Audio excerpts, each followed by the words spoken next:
Pada zaman dahulu kala, di sebuah kerajaan di Jawa Barat, hiduplah seorang putri raja yang sangat cantik jelita bernama Dayang Sumbi. Ia sangat gemar menenun. Suatu hari, ketika sedang menenun, benang tenunnya menggelinding keluar rumah. Gadis itu berucap, "Ah, benangku jauh sekali jatuhnya. Siapapun yang mengambilkan benang tenunku, kalau ia perempuan, akan kuangkat sebagai saudara. Kalau ia laki-laki, ia akan menjadi suamiku." Tiba-tiba, datanglah seekor anjing membawakan benang miliknya. Anjing tersebut bernama Si Tumang. Dayang Sumbi pun terpaksa memenuhi janjinya. Mereka pun menikah. Ternyata Si Tumang adalah titisan dewa yang dikutuk menjadi binatang dan dibuang ke bumi. Waktu berlalu, Dayang Sumbi pun hamil dan melahirkan anak seorang laki-laki yang tampan yang diberi nama Sangkuriang. Sejak kecil, Sangkuriang senantiasa ditemani Si Tumang. Sama sekali Sangkuriang tidak tahu bahwa Si Tumang adalah ayah kandungnya. Pada suatu hari, Sangkuriang ditemani Si Tumang melakukan perburuan di hutan. Sangkuriang berniat mencari kijang, karena ibunya sangat menghendaki memakan hati kijang. Setelah beberapa saat berada di dalam hutan, Sangkuriang melihat seekor kijang yang tengah merumput di balik belukar. Sangkuriang memerintahkan Si Tumang untuk mengejar kijang itu.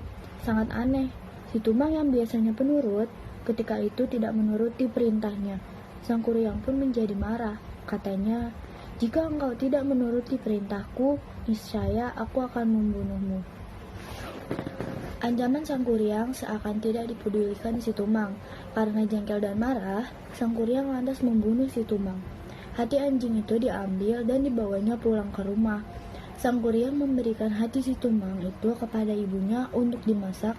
Tanpa disadari, Dayang Sumbi tahu bahwa hati yang diberikan anaknya adalah hati suaminya. Dia kemudian masak dan memasak hati itu.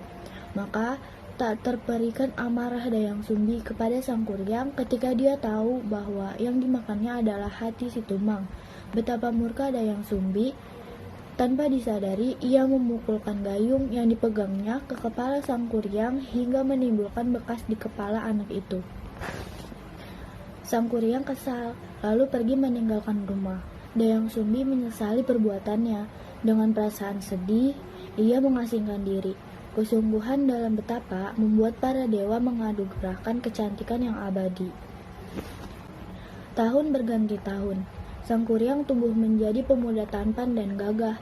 Selain itu, dia juga memiliki berbagai ilmu kesaktian karena berguru dengan beberapa petapa sakti. Suatu hari, ketika sedang mengembara, ia sampai di suatu tempat dan bertemu dengan seorang gadis cantik dan mempesona. Ia adalah Dayang Sumbi.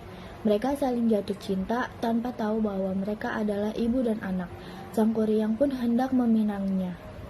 Ketika mendekati hari pertunangan, Sangkuriang bermaksud pergi berburu ketika akan mengingatkan kain di kepala sang suaminya.